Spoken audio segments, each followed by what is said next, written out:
Здравейте хора, в днескашното видео ще ви покажа какви аксесуари ви трябват за колоездене. Така, това е второто видео от новата поредица, която започнах в YouTube канала ми. Така, първият аксесуар, който трябва да ви покажа е най-важното. Така, каска и светлини. Не каска и ръкавици, по-скоро бърка се. Така, каската е на Полиспорт, не им правя реклама, само да кажа, но ви казвам каква е. Не знам даже ли се продава, защото бях стайчика. Все тая.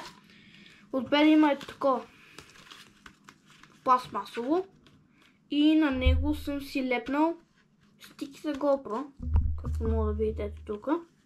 Стики за GoPro съм си лепнал, вътре с мекички мембрани, колан за закопчаване. Ще ви покажа как ми стои. Малко съм я замотал, защото не съм я ползвал от ласко. Когато се напълзах, че не мога да я разплета. Вижде, имам време колко искам. Чек, защо не си разплетах повече като... Ето, разплетах я. Така, ето как стои тази каска. Закопчаваме и стои. Ето тук отгоре, както видях стикито и горе просто седи ето тук горе-долу, с което снимам в момента, както не мога да видите. Закопчалката е много добра и седи перфектно, не се клати, не мърда и е много удобна за дългокаране. Това е плюса на тази каска. Тази каска не свършила много работа. Така, следващото нещо, което трябва да ви покажа са ръкавици. Моите ръкавици са на кросер, те са крос. Има такива велосипеди. Сега ще ги сложа да ви покажа как стоят. Много са удобни за дълго каране. Са много удобни тези ръкавици за каране. На момента и в следващите видеа, които ще качвам и ще кача, пребира са ни зелени ръкавици. Тези ръкавици ги ползвам само за градско каране. Ако караме на градско позволите, с тези са по-удобни. Ето ги.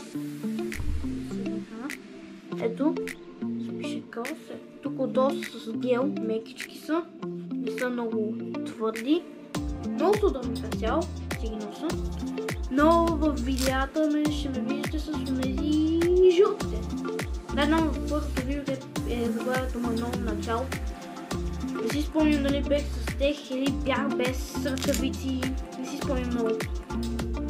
Нещо съм го качил много давно, ама не ми е само това на главата сега, да кажа.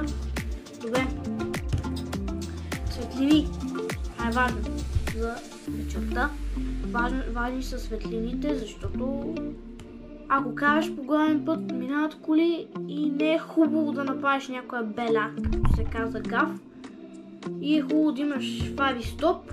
Аз имам фарче в момента, защото стопа ми седи на колелото. Колелото в момента не е у дома. При баба ми сега трябва да кажа. Това фарче е със зареждане. Тук.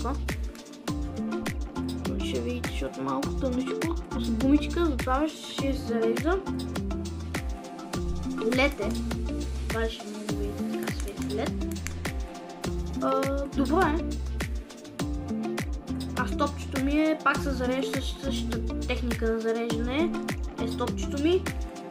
То е стопче, но върши работа. Проблема е, че има такива ластици, докато го свалиш, докато ключе се зарежда. Малко така в една ситуация изпаднах, ето една вече теже да се прибирам. То почва се смърчава, беше радство. Стопчето му е паднала батерията. Викаме сега приключи всичко, как се прибира фарчи. В мен на стопче нямам.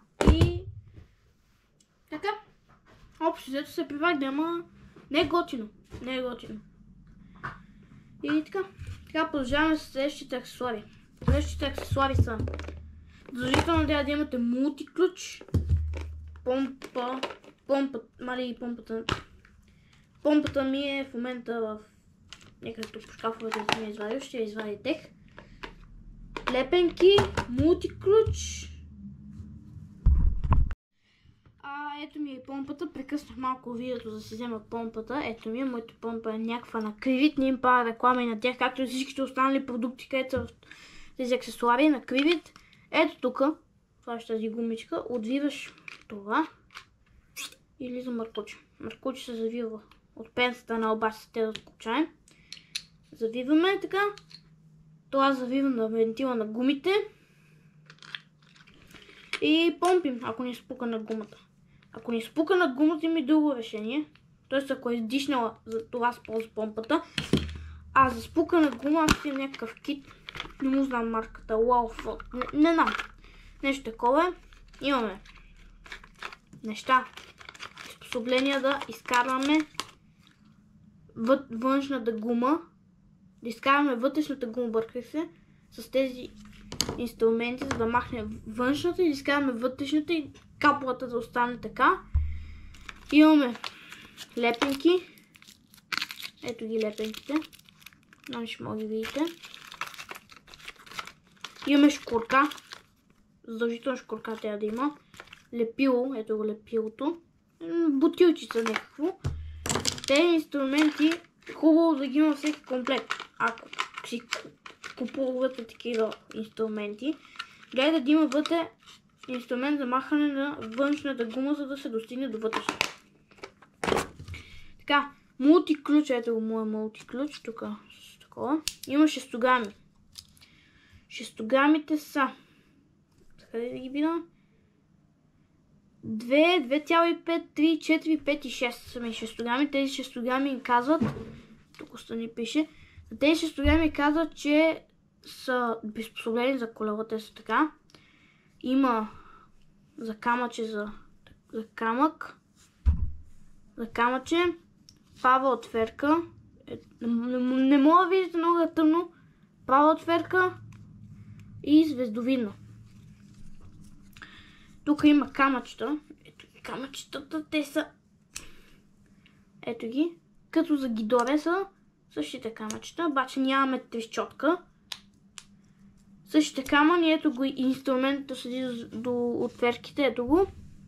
Те са 8, 9 и 10 са тези. Специално моите.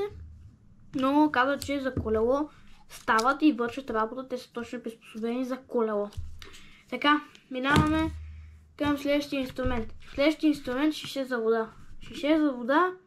Аз имам някакво наборно спор, даже не го знам откъде ми е. И не тех направя реклама, както на всички продукти, както казах тук. Това ще е много добро, защото е меко. Има и твърди шишета, колкото знам. Може и да няма, не знам. Се тая и се е меко. Само така да дърпаш това, отваряш, стискаш и ти тече вода в устата. Това за дълго каране е много удобно шише. Колко милилитър беше? Дали пише? Не знам. Не пише, но ми изглежда някъде около 750 мл. 800, защото е тумбесто шише. Не е тънко такова прибрано. Ами е тумбесто шише. Доволен съм от него. Имам го от една година. Както една година? От няколко месеца го имам. Преди това ползвах едно шише. Сега не е при мен да ви го покажа, но не е за велосипед с оставаща капачка, само дърпаш и пиеш. Да?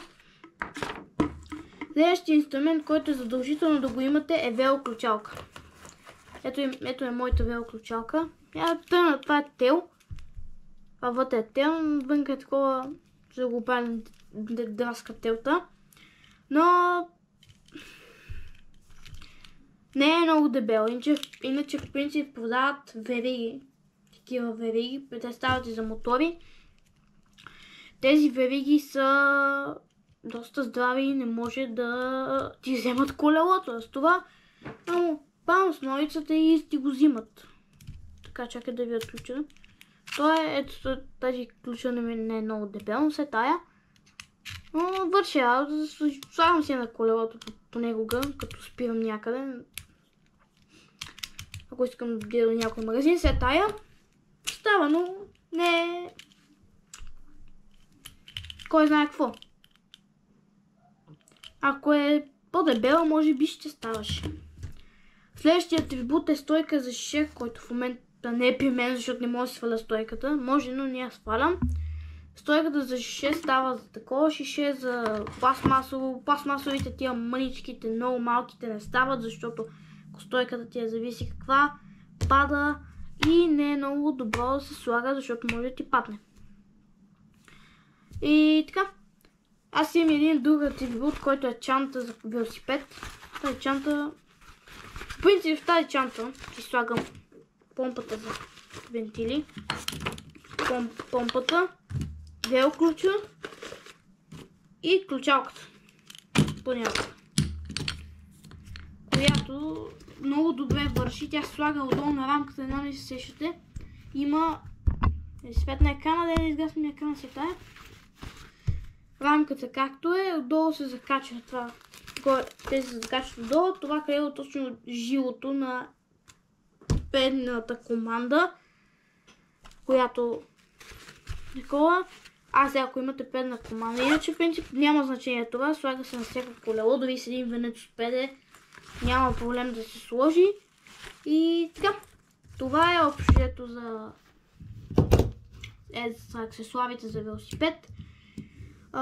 Следващото видео ще е ревю на моето колело, след това на други колела. Ще ви дам само едно. Ще има ревю на CrossFusion 12 Pro, SL7, Cross и така. Ще има много колела, само време да има да се снимат видеята, иначе за дълго няма да има ядове. Добре?